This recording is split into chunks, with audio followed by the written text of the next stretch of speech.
RTS Info, Georges Pop. Le président américain Donald Trump annonce que le Maroc va normaliser ses relations avec Israël. Les États-Unis vont en contrepartie reconnaître la souveraineté marocaine sur le Sahara occidental.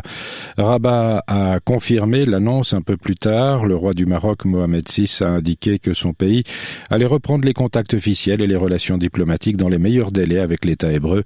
Avant le Maroc, Bahreïn et les Émirats arabes unis avaient déjà annoncé la normalisation de leurs relations avec Israël. Le Front Polisario, mouvement indépendantiste sahraoui, a aussitôt réagi.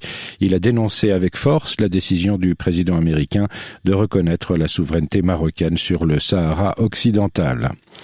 Le tribunal de Paris rendra son jugement le 1er mars 2021 dans le procès dit des écoutes où comparaît l'ex-président Nicolas Sarkozy, procès qui s'est achevé hier soir. Le parquet national financier français a requis 4 ans de prison, dont 2 avec sursis à l'encontre de l'ancien président de la République qui est poursuivi pour corruption et trafic d'influence. Le président turc Recep Tayyip Erdogan était en visite ce jeudi à Bakou pour célébrer, selon ses propres termes, la glorieuse victoire de l'Azerbaïdjan sur le Nagorno-Karabakh et les Arméniens.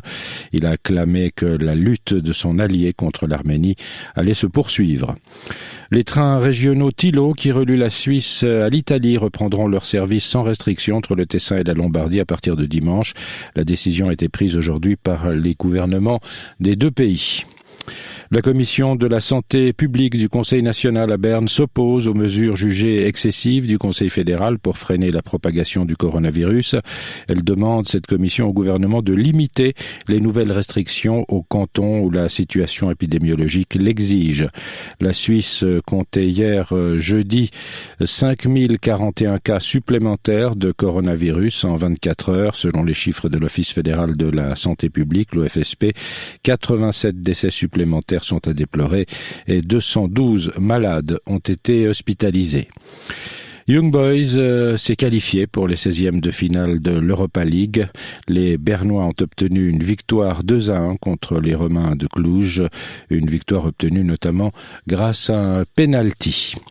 Le temps qu'il va faire, Météo Suisse nous annonce de la pluie en fin de matinée sur le Jura et puis de la pluie en cours d'après-midi sur toutes les autres régions suisses. Il devrait neiger des 1200 mètres d'altitude. Il fera entre 2 et 5 degrés. Sur le Jura, le Bas-Valais et le Chablais, on peut s'attendre à de fortes chutes de neige entre vendredi midi et dimanche matin.